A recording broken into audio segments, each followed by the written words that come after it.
മഹാലക്ഷ്മി സീരിയലിൻ്റെ പുതിയൊരു എപ്പിസോഡിൻ്റെ പ്രമോ വിശേഷങ്ങളിലേക്ക് എല്ലാവർക്കും സ്വാഗതം. അങ്ങനെ കണ്ണനാണെങ്കിൽ സത്യങ്ങളെല്ലാം അറിയാൻ പോവുകയാണ്. ഇത്രയും നാളും എല്ലാവരും കണ്ണനെ സത്യങ്ങൾ അറിയിക്കാതെ മറച്ചു വെച്ചെങ്കിലും ഇന്നത്തെ എപ്പിസോഡിൽ കണ്ണൻ ഈ പ്രതാപൻ്റെ അടുത്തുനിന്ന് തന്നെ എല്ലാ സത്യങ്ങളും അറിയുന്നുണ്ട്. എന്തായാലും നമ്മളുടെ കണ്ണനും മഹാലക്ഷ്മിയുടെ ഒപ്പം പോകുകയെന്ന് പറയുമ്പോൾ വാമദേവനും മറ്റുള്ളവരൊക്കെ ഒരുപാട് തടസ്സം നിൽക്കുന്നുണ്ടെങ്കിലും കണ്ണൻ അതൊന്നും വകവയ്ക്കാതെ തന്നെ ഞാൻ പോകണ്ടെന്നും പറഞ്ഞുകൊണ്ട് അവരുടെ കൂടെ പോകുന്നുണ്ട്. ഈ വിവരം വാമദേവനാണ് ഈ പ്രതാപൻ്റെ അമ്മയെ വിളിച്ചു പറഞ്ഞതും പ്രതാപൻ്റെ അമ്മ ഇനി എന്ത് ചെയ്യും, അവൻ്റെ വായിൽ സ്റ്റിക്കർ ഒട്ടിക്കണമല്ലോ, അതിനാണെങ്കിൽ ഇവിടെ സ്റ്റിക്കറും ഇല്ലല്ലോ എന്നൊക്കെ പറഞ്ഞ് പ്രതാപൻ്റെ റൂമിലേക്ക് ചെല്ലുമ്പം പ്രതാപനാണെങ്കിൽ അമ്മയെ കണ്ടതും ആ അമ്മയോ വാ എന്നും പറഞ്ഞ് വിളിക്കുന്നുണ്ട്. അങ്ങനെ പ്രതാപൻ്റെ അമ്മ അടുത്തേക്ക് ചെല്ലുന്ന സമയത്ത് പ്രതാപൻ ചോദിക്കുന്നുണ്ട്, മോഹിനിയുടെ ഒപ്പം കണ്ണമ്മ വരൂ അമ്മയെന്ന് ചോദിക്കുമ്പം അതെന്തിനാടാ, നിൻ്റെ മോളുടെ ജീവിതം തകർക്കാനാണോ?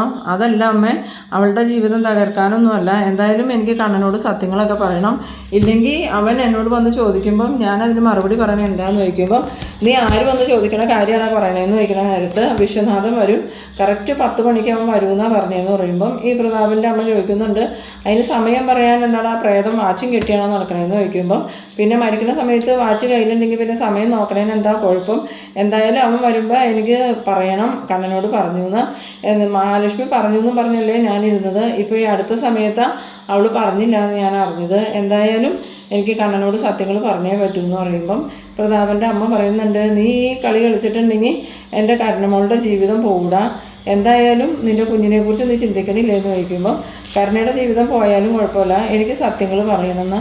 അന്നേരം പ്രതാപൻ്റെ അമ്മ പറയുന്നുണ്ട്, നീ ഈ മട്ട് തുടങ്ങിയിട്ടുണ്ടെങ്കിൽ നിന്നെ ഞാൻ കൊന്നു കളയുമെന്നൊക്കെ പറഞ്ഞ് ദേഷ്യപ്പെടുമ്പം പ്രതാപൻ പറയുന്നുണ്ട്, അമ്മ എനിക്കൊരു ചായ കൊണ്ടു തരാമെന്ന് ചോദിക്കുമ്പം ആ കൊണ്ടുവരാം, എന്തായാലും കടുപ്പം കുറച്ച് മധുരം കൂട്ടി ചായ ഉണ്ടാക്കിക്കോളാൻ പറയുന്നുണ്ട്. അങ്ങനെ ഈ പ്രതാപൻ്റെ അമ്മ ചായ ഉണ്ടാക്കാനായിട്ട് പോകുന്നുണ്ട്. പോണ വഴിക്ക് പ്രതാപൻ്റെ അമ്മ ആലോചിക്കുന്നുണ്ട്, ഇനിയിപ്പോൾ എന്തൊക്കെയാണോ ഭഗവാനെ ഉണ്ടാവാൻ പോകുന്നത്. അവളോടും അവളുടെ മോളോടും ഞാൻ പറഞ്ഞതാ കണ്ണനെ ഒരു കാരണവശാലും ഇങ്ങോട്ട് കൊണ്ടുവരരുതെന്ന്, എന്നിട്ടിപ്പോൾ അവനെയും കൊണ്ടാണ് വരണേ. ഇനിയിപ്പോൾ അവൻ വന്നു കഴിയുമ്പോൾ പ്രതാപൻ എന്തെങ്കിലും പറഞ്ഞു കഴിഞ്ഞാൽ അവൾക്ക് പ്രശ്നമൊന്നും ഉണ്ടാവില്ല, പ്രശ്നം ഉണ്ടാകാൻ പോകുന്നത് എൻ്റെ കർണമോൾക്ക് തന്നെയാണ്. മഹാലക്ഷ്മി തെറ്റൊന്നും ചെയ്തിട്ടില്ലല്ലോ, അന്ന് പ്രതാപൻ്റെ കൂടെ മഹാലക്ഷ്മി ഉണ്ടായിരുന്നു എന്നേ ഉള്ളൂ. അതുമാത്രമല്ല കണ്ണനോട് സത്യങ്ങൾ മറച്ചു വെച്ചു, അല്ലാതെ വേറെ തെറ്റൊന്നും ചെയ്തിട്ടില്ല. പക്ഷേ കരുണയുടെ അവസ്ഥ അങ്ങനെയല്ല. കരുണയുടെ ഉണ്ണിയുടെ അച്ഛനെ കൊന്നതെന്ന് പറഞ്ഞാൽ പിന്നെ ഉണ്ണി പോലും അവളെ കൂടെ നിർത്തില്ല, ആ നിമിഷം അവളെ അവിടെ നിന്ന് ഇറക്കി വിടും. പിന്നെ എൻ്റെ കുഞ്ഞിൻ്റെ ജീവിതം എന്താവും എന്നൊക്കെ ഇങ്ങനെ ആലോചിച്ച് നിൽക്കുന്ന സമയത്ത് തന്നെ ഈ കാറിൻ്റെ ഒച്ച കേൾക്കുന്നുണ്ട്. കാറിൻ്റെ ഒച്ച കേട്ടതും ഈ പ്രതാപൻ്റെ അമ്മ വെളിയിലേക്ക് വരുന്നുണ്ട്. ഈ സമയത്താണ് ഈ കാറിൻ്റെ ഡോറ് തുറന്ന് മഹാലക്ഷ്മിയും മോഹിനിയും ഇറങ്ങുന്നുണ്ട്. മഹാലക്ഷ്മിയും മോഹിനിയും എന്ത് ചെയ്യണമെന്ന് അറിയാൻ പാടില്ലാത്തൊരവസ്ഥയിൽ തന്നെയാണ്. കാരണം ഇവർക്ക് ഒട്ടും ഇഷ്ടമുണ്ടായിട്ടല്ലല്ലോ കണ്ണൻ ഇവരുടെ കൂടെ വന്നത്, ഇപ്പോൾ കണ്ണൻ്റെ നിർബന്ധത്തിന് മാത്രം വന്നതല്ലേ. അങ്ങനെ കാറിൽ നിന്ന് ഇറങ്ങിയതും ഈ പ്രതാപൻ്റെ അമ്മ അവരുടെ നേരെ നോക്കുമ്പോൾ അവർ ഞങ്ങൾ നിസ്സഹായരാണെന്നുള്ള രീതിയിൽ പ്രതാപൻ്റെ അമ്മയുടെ നേരെ നോക്കുന്നുണ്ട്. പിന്നീട് കണ്ണനെ കണ്ടുകൊണ്ട് ഈ പ്രതാപൻ്റെ അമ്മ വന്നിട്ട് വാ മോനെ അകത്തേക്ക് കയറാമെന്നും പറഞ്ഞ് സ്നേഹത്തോടുകൂടി തന്നെ വിളിച്ചുകൊണ്ട് പോകുമ്പം കണ്ണൻ ചോദിക്കുന്നുണ്ട്, എൻ്റെ ഭാര്യയെ നിങ്ങൾക്ക് ഇഷ്ടമല്ല എന്നൊക്കെ അറിയാം, എന്നാലും ഞാൻ ഇയാളെ ഇവിടെ നിന്നല്ലേ വിളിച്ചുകൊണ്ട് പോയത്, അപ്പം മുത്തശ്ശിക്ക് ആ ചടങ്ങിൽ പങ്കെടുക്കാൻ വരായിരുന്നു എന്ന് പറയുമ്പം അതെങ്ങനെ വരാനാ മോനെ, ഇവിടെ പ്രതാപനാണെങ്കിൽ തലയ്ക്ക് വെളിവില്ലാണ്ട് ഭ്രാന്തായിട്ട് നടക്കുക, അവൻ എന്തൊക്കെയാണ് പറയണതെന്ന് നമുക്ക് ആർക്കും പറയാൻ പറ്റില്ല എന്ന് പറയുമ്പം കണ്ണൻ പറയുന്നുണ്ട്, എന്തായാലും ഞാൻ വന്നത് അയാളെ കൂടി കാണാൻ വേണ്ടിയിട്ടാണ്, അയാൾ പല പ്രാവശ്യമായി എന്നോട് എന്തോ കാര്യം പറയാനുണ്ടെന്ന് പറയണു, മറ്റുള്ളവരാരും അതിന് സമ്മതിച്ചുമില്ല, അതുകൊണ്ട് ഇന്ന് എന്തായാലും അയാൾ നേരിട്ട് കണ്ട് അയാൾക്ക് എന്നോട് എന്താ പറയാനുള്ളതെന്ന് അറിയണമെന്ന് പറയുമ്പോൾ പ്രതാപൻ്റെ അമ്മ പറയുന്നുണ്ട്, അത് പ്രത്യേകിച്ചൊന്നുമില്ലടാ, നിന്നെ അച്ഛനെ കുറിച്ച് ആവശ്യമില്ലാത്ത കാര്യങ്ങളൊക്കെയാണ് പറയണേ, അതിന്ന് അവിടെ പരിപാടിക്ക് വന്നപ്പം അവിടെ കൂടിയവരൊക്കെ നിന്നോട് പറഞ്ഞില്ലേ, ഇവിടെ ഞാൻ അടുക്കളയിൽ പോയ സമയത്താണ് അവൻ കാറ് കൊടുത്ത് പോയത്, അതുകൊണ്ട് അവൻ പോയത് എനിക്ക് തടയാൻ പറ്റിയില്ല, എന്തായാലും ഇപ്പം അവൻ കിടന്ന് ഉറങ്ങാം, മോനിപ്പോൾ അവനെ കാണാനൊന്നും പോകണ്ട, കാണാൻ ചെന്നിട്ടുണ്ടെങ്കിൽ ആകെ പ്രശ്നമാവും, മോനെ എന്തൊക്കെ പറയുന്നൊന്നും പറയാൻ പറ്റില്ല. അന്നേരം ഈ കണ്ണനാണെങ്കിൽ ആകെ ഒരു സംശയമാവുന്നുണ്ട്. അന്നേരം മഹാലക്ഷ്മിയും പറയുന്നുണ്ട്, വേണ്ട കണ്ണേട്ടാ, കണ്ണനിപ്പോൾ കാണാനൊന്നും പോകണ്ടെന്ന്. അങ്ങനെ ഈ പ്രതാപൻ്റെ അമ്മയാണെങ്കിൽ മഹാലക്ഷ്മിയോട് നല്ല സ്നേഹത്തോടുകൂടി തന്നെയാണ് പെരുമാറുന്നത്. മോള് വാ മോളെ, മോൾക്ക് ഞാൻ ചായ എടുത്ത് തരാമെന്നും പറഞ്ഞുകൊണ്ട് ഈ പ്രതാപൻ്റെ അമ്മ മഹാലക്ഷ്മീനെ വിളിച്ചുകൊണ്ട് അടുക്കളയിലേക്ക് പോകുമ്പം കൂടെ മോഹിനിയും പോകുന്നുണ്ട്. അങ്ങനെ അടുക്കളയിൽ ചെന്നതും പ്രതാപൻ്റെ അമ്മ ചോദിക്കുന്നുണ്ട്, നിങ്ങളോട് ഞാൻ പ്രത്യേകം പറഞ്ഞതല്ലേ അവനെ കൊണ്ടുവരരുതെന്ന്, പിന്നെ എന്തിനാ അവനെയും കൊണ്ട് ഇങ്ങോട്ട് വന്ന്, ഇനി പ്രതാപനെങ്ങാനും കണ്ട എന്തൊക്കെ പ്രശ്നം ഉണ്ടാകുമെന്ന് അറിയുമെന്ന് ചോദിക്കുമ്പം മഹാലക്ഷ്മി മോഹിനിയും പറയുന്നുണ്ട്, ഞങ്ങൾ ഒരുപാട് പറഞ്ഞതാണ് വരണ്ടാന്ന്, പക്ഷേ കണ്ണേട്ടന് ഒരേ നിർബന്ധം ഇവിടെ വരണമെന്നും കരുണയുടെ അച്ഛനെ കാണണമെന്നും. ഇപ്പോൾ അവൻ കരുണയുടെ അച്ഛനെ കണ്ടിട്ടുണ്ടെങ്കിൽ ഉള്ള പ്രശ്നത്തിൻ്റെ കൂടെ വേറെ പ്രശ്നങ്ങളാവും. അതുകൊണ്ട് എത്രയും പെട്ടെന്ന് നീ അവനെയും വിളിച്ചുകൊണ്ട് പോകാനും ഒരുങ്ങുന്നു. അങ്ങനെ ഇവർ അടുക്കളയിൽ സംസാരിച്ചുകൊണ്ടിരിക്കുന്ന സമയത്ത് കണ്ണനാണെങ്കിൽ ആകെ ഒരു സംശയത്തിൽ തന്നെയാണ് നിൽക്കുന്നത്. കാരണം മഹാലക്ഷ്മിയുടെ അമ്മയുടെ മുത്തശ്ശിയുടെ ഒക്കെ പെരുമാറ്റം കാണുമ്പോൾ കണ്ണന് നല്ല രീതിയിൽ തന്നെ സംശയം തോന്നുന്നുണ്ട്. എന്നിട്ട് കണ്ണനിങ്ങനെ ഇരിക്കുന്നുണ്ടെങ്കിലും ഈ പ്രതാപനെ കാണാൻ പോകുമോ എന്നുള്ളൊരു പേടി മഹാലക്ഷ്മിക്ക് ഉള്ളതുകൊണ്ട് മഹാലക്ഷ്മി പ്രതാപൻ്റെ അമ്മയോട് പറയുന്നുണ്ട്, ഇനി കണ്ണേട്ടനെങ്ങാനും കരുണയുടെ അച്ഛനെ കാണാൻ പോകുമോ മുത്തശ്ശിന്ന് ചോദിക്കുമ്പോൾ അതെങ്ങനെയാണ് അവനെ മേളിലേക്ക് എങ്ങനെ കയറാനാണ് വീൽ ചെയറിലെന്ന് ചോദിക്കുന്ന സമയത്ത് മഹാലക്ഷ്മി പറയുന്നുണ്ട്, പണ്ട് പ്രതാപൻ വീൽ ചെയറിലായിരുന്ന സമയത്ത് പ്രതാപന് മേളിലോട്ട് കയറാൻ വേണ്ടിയിട്ട് അവിടെ ഒരു സ്ലോപ്പ് പോലെ ഉണ്ടാക്കിയിരുന്നില്ലേ, അതിലൂടെ കണ്ണേട്ടന് കയറാൻ പറ്റുമല്ലോ. ഇനിയിപ്പോൾ കണ്ണേട്ടൻ അതിലെങ്ങാനും കയറുമോ മുത്തശ്ശിന്ന് ചോദിക്കുമ്പോൾ പിന്നെ ഇനിയിപ്പോൾ കണ്ണൻ അതിൽ വലിഞ്ഞു കയറാൻ പോവാ, നീ ഒന്നും മിണ്ടാതിരി പെണ്ണേന്നും പറഞ്ഞുകൊണ്ട് അവരവിടെ ചായയൊക്കെ റെഡിയാക്കിക്കൊണ്ട് നിൽക്കുന്നുണ്ട്. ഈ സമയത്ത് നമ്മളുടെ കണ്ണനാണെങ്കിൽ ഈ പ്രതാപൻ്റെ റൂമിലോട്ട് വരുന്നുണ്ട്. പ്രതാപൻ്റെ റൂമിൽ വരുമ്പം പ്രതാപനാണെങ്കിൽ നല്ല ഉറക്കത്തിൽ തന്നെയാണ്. എന്നിട്ട് കണ്ണൻ പ്രതാപനെ മുട്ടി വിളിക്കുന്നുണ്ട്. പെട്ടെന്നൊന്നും ഈ പ്രതാപന് ഉറക്കത്തിൽ നിന്ന് എണീക്കണില്ല. വീണ്ടും മുട്ടി വിളിക്കുന്ന സമയത്ത് പ്രതാപൻ കണ്ണൂർ നോക്കുമ്പം ഞാനാ കണ്ണനാന്ന് പറയണു. അത് കേട്ടതും പ്രതാപൻ ആ മോനായിരുന്നോ, മോനെ ഞാൻ കാണാനിരിക്കുമായിരുന്നു മോനെ, എനിക്ക് മോനോട് കുറച്ച് കാര്യങ്ങൾ പറയാനുണ്ടെന്ന് പറയുമ്പം കണ്ണൻ ചോദിക്കുന്നുണ്ട്, എന്ത് കാര്യം നിങ്ങൾക്ക് പറയാനുള്ളതെന്ന് ചോദിക്കുമ്പം അതൊക്കെ ഞാൻ പറയാം മോനെ, നിൻ്റെ അച്ഛനില്ലേ വിശ്വനാഥൻ ഓടിച്ചുകൊണ്ടിരുന്ന ബൈക്കിലേക്ക് ലോറി ഓടിച്ച് കയറ്റിയത് ഞാനാ മോനേന്ന്. അത് കേട്ടതും കണ്ണനാണെങ്കിൽ ഇയാൾ തലക്ക് വെളിവില്ലാണ്ട് പറയണേന്ന് വിചാരിച്ചിട്ട് നിങ്ങൾ പ്രാന്ത് കൊണ്ട് പറയണല്ലേ എന്ന് ചോദിക്കുമ്പം അല്ല മോനെ, അന്ന് നീയും നിൻ്റെ അച്ഛനും കൂടി ബൈക്കിൽ പോയില്ലേ ഒരു മഴയുള്ള രാത്രി, അന്നൊരു ലോറി പാഞ്ഞ് വന്ന് നിൻ്റെ അച്ഛൻ്റെ ബൈക്കിലേക്ക് കയറിയില്ലേ, ആ ലോറി ഓടിച്ചത് ആരാന്ന് നിനക്ക് അറിയുമോ, ഇല്ലെങ്കിൽ നീ എന്നോട് ചോദിക്കുന്നു പറയുമ്പം ആരാ ഓടിച്ചതെന്ന് ചോദിക്കുന്ന സമയത്ത് ഞാനായിരുന്നില്ല, ഞാൻ ആ ലോറി നിൻ്റെ അച്ഛൻ്റെ മേത്തേക്ക് ഓടിച്ച് കയറ്റിയത്, എന്നിട്ടൊന്ന് തിരിഞ്ഞു നോക്ക് പോലും ചെയ്യാതെ ലോറി ഓടിച്ച് പോയത് ഞാൻ, നിങ്ങൾ ചുമ്മാ നുണ പറയണല്ലേ എന്ന് ചോദിക്കുമ്പം ഇല്ല ലക്ഷ്മി മോൾ അതിന് സാക്ഷിയാണ്, നിനക്ക് സംശയം ഉണ്ടെങ്കിൽ നീ ലക്ഷ്മി മോളോട് ചോദിച്ചു നോക്ക്, എന്തായാലും ആ ചതി ചെയ്തത് ഞാനാ, നിന്നെ വീൽ ചെയറിലാക്കിയത് ഞാനാ മോനെന്നും പറഞ്ഞുകൊണ്ട് ഈ കണ്ണൻ്റെ അടുത്ത് എണ്ണിപ്പറക്കി കരയുന്ന സമയത്ത് കണ്ണനാണെങ്കിൽ ആകെ ദേഷ്യം കയറിയിട്ട് വേഗം തന്നെ ഒന്നും ഓർക്കാതെ വീൽ ചെയറിൽ നിന്ന് എഴുന്നേറ്റ് ഈ പ്രതാപൻ്റെ കഴുത്തിന് കുത്തി പിടിക്കുന്നുണ്ട്. അന്നേരം പ്രതാപൻ പറയുന്നുണ്ട്, എൻ്റെ കഴുത്ത് ഞെരിച്ച് കൊല്ലു മോനെ. ആ സമയത്ത് പിന്നെ പ്രതാപന് പെട്ടെന്ന് ശ്രദ്ധയപ്പെടുന്നുണ്ട് ഈ കണ്ണൻ എഴുന്നേറ്റ് നിൽക്കണം. അങ്ങനെ പ്രതാപൻ സന്തോഷത്തോടു കൂടി തന്നെയാണ് കണ്ണനോട് ചോദിക്കണത്, കണ്ണാ മോനെ നീ വീൽ ചെയറിൽ നിന്ന് എഴുന്നേറ്റോടാന്ന്. ആ സമയത്താണ് കണ്ണനക്ക് മനസ്സിലാവുന്നത് ദേഷ്യം കൊണ്ട് അറിയാതെ തന്നെ വീൽ ചെയറിൽ നിന്ന് എഴുന്നേറ്റ് പോയ കാര്യം. പെട്ടെന്ന് തന്നെയാണ് കണ്ണൻ വീൽ ചെയറിലേക്ക് ഇരുന്നിട്ട് റൂമിൽ നിന്ന് പുറത്തേക്ക് ഇറങ്ങി പോകുന്ന സമയത്ത് പ്രതാപനാണ് ഈ പുറകിൽ നിന്ന് വിളിക്കുന്നുണ്ട്, മോനെ കണ്ണ എനിക്ക് കുറച്ച് കാര്യം കൂടി പറയാനുണ്ട്, ഞാനാ കൊന്നെങ്കിലും കൊല്ലാൻ കാരണം എന്താണെന്നുള്ളത് നിനക്ക് അറിയണ്ടേ മോനെ എന്നൊക്കെ ചോദിച്ചിങ്ങനെ പുറകിൽ നിന്ന് വിളിച്ച് പറയുന്നുണ്ടെങ്കിലും കണ്ണനാണെങ്കിൽ അതൊന്നും കേൾക്കാൻ നിൽക്കാതെ താഴോട്ട് വരുന്നുണ്ട്.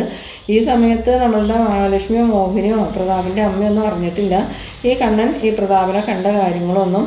എന്നിട്ട് താഴെ എത്തിയതും ഈ മോഹിനിയും മഹാലക്ഷ്മിയും കൂടി അവിടെ നിൽക്കണ കാണുമ്പം ഈ കണ്ണനാണെങ്കിൽ ഇവരുടെ നേരെ നോക്കുമ്പോൾ ഇവരുടെ എല്ലാവരുടെയും മുഖത്ത് ഒരു കള്ളലക്ഷണം ഉള്ളതുപോലെ കണ്ണന് ഫീൽ ചെയ്യുന്നുണ്ട്.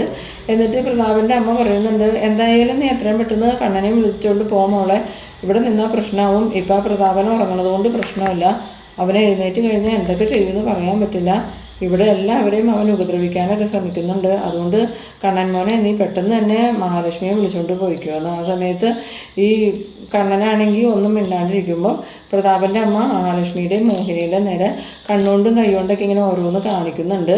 അതാണെങ്കിൽ കണ്ണൻ കൃത്യമായിട്ട് കാണുന്നുണ്ട്. പക്ഷേ ഈ പ്രതാപൻ്റെ അമ്മയ്ക്കോ മോഹിനിക്കോ ഒന്നും അറിയില്ല കണ്ണനിത് ശ്രദ്ധിക്കുന്നുണ്ടെന്ന്. ആ സമയത്ത് പ്രതാപൻ്റെ അമ്മ കാണിക്കുന്നത് പോലെ തന്നെ മോഹിനിയും മഹാലക്ഷ്മിയും പരസ്പരം ഇങ്ങനെ ആംഗ്യം കാണിച്ച് നമുക്ക് പോകാമെന്നുള്ള തീരുമാനത്തിലെത്തുന്നുണ്ട്. എന്നിട്ട് കണ്ണൻ ചോദിക്കുന്നുണ്ട്, താൻ എന്തായാലും ഇവിടെ വന്നതല്ലേ, തനിക്കൊരു ദിവസം തൻ്റെ അമ്മയുടെ കൂടെ നിൽക്കണമെന്ന് ചോദിക്കുമ്പം വേണ്ട കണ്ണേട്ട നമുക്ക് പോകാമെന്നുള്ള രീതിയിൽ തന്നെയാണ് മഹാലക്ഷ്മി പറയുന്നത്. ആ സമയത്ത് മുത്തശ്ശിയും പറയുന്നുണ്ട്, വേണ്ട ഒരു നിമിഷം പോലും ഇവിടെ നിർത്തരുത്, അവൻ എഴുന്നേറ്റ് കഴിഞ്ഞാൽ എങ്ങനെ പെരുമാറണമെന്ന് പറയാനൊന്നും പറ്റില്ല എന്നും പറഞ്ഞ് അങ്ങനെ ഇവരെ ഉന്തിത്തള്ളി വിടുന്നുണ്ട്. അങ്ങനെ കാറിലോട്ട് കയറാൻ പോണ മഹാലക്ഷ്മിയുടെ അടുത്തേക്ക് മോഹിനി വന്നിട്ട് മോഹിനി വളരെ സങ്കടത്തോടു കൂടി മഹാലക്ഷ്മിയെ കെട്ടിപ്പിടിക്കുകയും ഉമ്മ വയ്ക്കുകയൊക്കെ ചെയ്യുന്ന സമയം ഈ പ്രതാപൻ്റെ അമ്മയാണെങ്കിൽ അവിടെ നിന്ന് ഇതെല്ലാം കാണുന്നുണ്ട്. പ്രതാപൻ്റെ അമ്മ ഇത് കണ്ടിട്ട് മനസ്സിൽ വിചാരിക്കുന്നുണ്ട്, എൻ്റെ കരുണമോൾ ഇങ്ങനെ അമ്മയാവാൻ പോയ സമയത്ത് ഈ മോഹിനിക്ക് ഇതുപോലെയുള്ള സ്നേഹമൊന്നും കണ്ടില്ല, അന്ന് ഇവള് ഇതുപോലെ ചേർത്ത് പിടിച്ചും കണ്ടിട്ടില്ല, അവളുടെ മോളോടുള്ള സ്നേഹം കണ്ടില്ലേ, എന്തായാലും അവൾക്കിപ്പോൾ സുഖമായല്ലോ, ഇനിയിപ്പോൾ എന്തെങ്കിലും സംഭവിച്ചാൽ തന്നെ എൻ്റെ കരുണമോൾക്കല്ലേ അതിൻ്റെ ദോഷം വന്നേന്നൊക്കെ മനസ്സിൽ വിചാരിച്ചുകൊണ്ട് നിൽക്കുന്നുണ്ട്. പിന്നീട് മോഹിനി കയറി ചെന്നതും ഈ പ്രതാപൻ്റെ അമ്മ പറയുന്നുണ്ട്, എന്തായാലും ഇതെല്ലാം കണ്ണൻ അറിഞ്ഞിട്ടുണ്ടെങ്കിൽ എൻ്റെ കുഞ്ഞിൻ്റെ ജീവിതം മാത്രമല്ല നിൻ്റെ മോളുടെ ജീവിതവും തകരും, അതുകൊണ്ട് നീയും മോളും ഒന്ന് കരുതിയിരുന്നു എന്ന് പറയുമ്പോൾ മോഹിനി പറയുന്നുണ്ട്, അത് പറഞ്ഞ് അമ്മ ഞങ്ങളെ ഭീഷണിപ്പെടുത്തുമൊന്നും വേണ്ട, എന്തായാലും ലക്ഷ്മി മോൾ ഒരു തെറ്റും ചെയ്തിട്ടില്ല, പിന്നെ മോൾക്കൊരു കുറ്റബോധമുണ്ട്, കണ്ണനോട് സത്യങ്ങളൊന്നും പറഞ്ഞില്ലല്ലോ എന്നുള്ള, വിവാഹം കഴിഞ്ഞിട്ട് ഇത്രയും നാളായെങ്കിലും മോൾ ഇന്ന് വരെ ആ സത്യം കണ്ണനോട് പറഞ്ഞിട്ടില്ലായിരുന്നു, അത് മോൾക്ക് പറ്റിയ മണ്ടത്തര, എന്തായാലും നേരത്തെ തന്നെ സത്യങ്ങളൊക്കെ കണ്ണനോട് പറയേണ്ടതായിരുന്നു എന്നുള്ളൊരു വിഷമം മാത്രമേ മോൾക്കുള്ളൂ, അല്ലാതെ അമ്മ ഭീഷണിപ്പെടുത്തുമൊന്നും വേണ്ടെന്ന് പറയുമ്പം ഈ പ്രതാപൻ്റെ അമ്മ പറയുന്നുണ്ട്, ഇനിയിപ്പോൾ ഇവള് സാക്ഷിയാന്ന് കൂടി അറിയുമ്പം കണ്ണൻ എന്തായാലും അവളെ ഉപേക്ഷിക്കില്ലെന്ന് ചോദിക്കുമ്പം അതൊരിക്കലും സംഭവിക്കില്ല, കണ്ണൻ അവളെ ജീവനായിട്ട് കൊണ്ടുപോയി നടക്കും, പിന്നെ എൻ്റെ മോളുടെ ജീവിതം തകരുന്നത് നിങ്ങൾക്ക് വിഷമമുള്ള കാര്യമൊന്നുമല്ല, അത് നിങ്ങൾക്ക് സന്തോഷമുള്ള കാര്യമാണെന്നൊക്കെ എനിക്കറിയാം, പിന്നെ തകരാൻ പോകുന്നത് ശരിക്കും കരുണയുടെ ജീവിതമായിരിക്കും, ഈ സത്യങ്ങൾ ഉണ്ണിയും തുറകെ അറിഞ്ഞു കഴിഞ്ഞാൽ പിന്നെ കരുണയെ ഒരു നിമിഷം പോലും അവിടെ വെച്ചേക്കില്ല, അതുമാത്രമല്ല ഇനിയിപ്പോൾ പഴയ അവസ്ഥയിലേക്ക് തിരിച്ചു വരുന്ന നിങ്ങളുടെ മകനക്കും അത് സഹിക്കാൻ പറ്റൂല എന്ന്. അങ്ങനെ മോഹിനി അകത്തേക്ക് കയറിപ്പോയി കഴിയുമ്പോൾ ഈ പ്രതാപൻ്റെ അമ്മയാണെങ്കിൽ ആകെ ഇങ്ങനെ കൺഫ്യൂഷനിൽ തന്നെ നിൽക്കുകയാണ്, ഇനി എന്ത് ചെയ്യും, പ്രതാപനെ എത്രയും പെട്ടെന്നൊരു മാനസികാസ്പത്രിയിൽ കൊണ്ടുപോയി ആക്കണം എന്നൊക്കെ ഇങ്ങനെ മനസ്സിൽ വിചാരിക്കുന്നുണ്ട്. അതേസമയം ഈ കണ്ണനാണെങ്കിൽ ഇവരോട് പറഞ്ഞിട്ടുണ്ടായിരുന്നു തോമസ് ഡോക്ടറുടെ ആസ്പത്രിയിൽ കൊണ്ടുവന്ന് ആക്കണ കാര്യം, അപ്പോൾ ഇവർക്ക് തോമസ് ഡോക്ടറുടെ അതിനടുത്ത് കൊണ്ടുപോയിട്ടുണ്ടെങ്കിൽ ഈ കണ്ണൻ്റെ അച്ഛനെ കൊന്ന കാര്യം തോമസ് ഡോക്ടറോടും പ്രതാപം പറഞ്ഞെങ്കിലോ എന്ന് ഓർത്ത് പേടിച്ചിട്ടാണ് ഇവർ ആ കാര്യത്തെ തടയണത്. പക്ഷേ ഇപ്പോൾ ഏതെങ്കിലും ഒരു മാനസികാശുപത്രിയിൽ എത്രയും പെട്ടെന്ന് കൊണ്ടുവന്ന് ആക്കണം എന്നുള്ള തീരുമാനത്തിൽ തന്നെയാണ് പ്രതാപൻ്റെ അമ്മ നിൽക്കുന്നത്. പിന്നീട് കാണിക്കുന്നത് നമ്മളുടെ അനന്തുവിനെ ലേഖേനെയാണ്. അനന്തു ആണെങ്കിൽ പറയുന്നുണ്ട്, എന്തായാലും ഇത്രയൊക്കെ പ്രശ്നങ്ങൾ ഉണ്ടാകുമെന്നൊന്നും നമ്മൾ വിചാരിച്ചില്ലല്ലോ, അയാളുടെ അവസ്ഥ ഇത്രയും മോശമാകുമെന്നൊന്നും അറിയില്ലായിരുന്നു, അവിടെ വന്നപ്പോഴല്ലേ നമുക്ക് കാര്യങ്ങൾ മനസ്സിലായ, ഇനിയിപ്പോൾ അയാൾ ഇങ്ങനെ തന്നെ മുന്നോട്ട് പോകണമെങ്കിൽ നമ്മൾ തന്നെ അയാളുടെ കാലും കൈയും കൂച്ചി കെട്ടി ഏതെങ്കിലും പ്രാന്താശുപത്രി കൊണ്ടുപോയി ആക്കേണ്ട വരുമെന്ന് പറയുമ്പം അനന്ത് ലേഖ പറയുന്നുണ്ട്, അത് അനന്തോട്ടം പറഞ്ഞത് നേരെ, ഇനിയിപ്പോൾ അയാൾ ഇങ്ങനെ മുന്നോട്ട് പോകും തോറും ടെൻഷൻ അടിക്കാൻ പോകുന്നത് മൊത്തം മഹാലക്ഷ്മി ആയിരിക്കും എന്ന് പറയുന്ന സമയത്താണ് കാറ് വരുന്ന ഒച്ചയാക്കുന്നത്. ഈ സമയം ലേഖ പറയുന്നുണ്ട്, ഇനിയിപ്പോൾ എന്താണാവോ, ആരായിരിക്കും വന്നേക്കണേന്നൊക്കെ വിചാരിച്ച് പുറത്തേക്ക് ഇറങ്ങി വരുന്ന സമയത്ത് ഇവർ കാണുന്നുണ്ട് അത് കണ്ണൻ്റെ കാറാണ്. കാറിൽ നിന്നും കണ്ണനും മഹാലക്ഷ്മിയും ഇറങ്ങുന്ന ആ ഒരു കാഴ്ച കണ്ടിട്ട് ഇപ്പോൾ ഇനി എന്തെങ്കിലും സംഭവിച്ചോന്ന് അറിയില്ലല്ലോ അനന്തുവേട്ടാ എന്ന് പറയുമ്പം എന്തായാലും വരുന്നിടത്ത് വെച്ച് കാണാമെന്നും പറഞ്ഞ് അനന്തുവും ലേഖ ഇങ്ങനെ നോക്കി നിൽക്കുന്ന ആ ഒരു സീനിലാണ് ഈ എപ്പിസോഡ് അവസാനിക്കുന്നത്. അപ്പോൾ എല്ലാവരും പേടിച്ചതുപോലെ തന്നെ നമ്മളുടെ കണ്ണൻ സത്യങ്ങളെല്ലാം അറിഞ്ഞു കഴിഞ്ഞു. പക്ഷേ കണ്ണൻ ആ വിവരം മഹാലക്ഷ്മിയുടെ അമ്മയുടെയോ മുമ്പിൽ പ്രകടിപ്പിക്കണില്ല. അതെന്തിനു വേണ്ടിയിട്ടാണെന്നൊന്നും നമുക്കറിയില്ല. കണ്ണനത് രഹസ്യമാക്കി തന്നെ വയ്ക്കാനാണ് തീരുമാനിച്ചേക്കണമെന്നും അറിയില്ല. ഇനിയിപ്പോൾ ഇവരുടെ മനസ്സിലിരിപ്പോൾ അറിയാൻ വേണ്ടി മിണ്ടാണ്ടിരിക്കണയാണോ എന്നും അറിയില്ല. എന്തായാലും ഇനി വരുന്ന എപ്പിസോഡുകളെല്ലാം നല്ല സംഭവബഹുലമായിട്ടുള്ള എപ്പിസോഡുകൾ തന്നെയായിരിക്കും.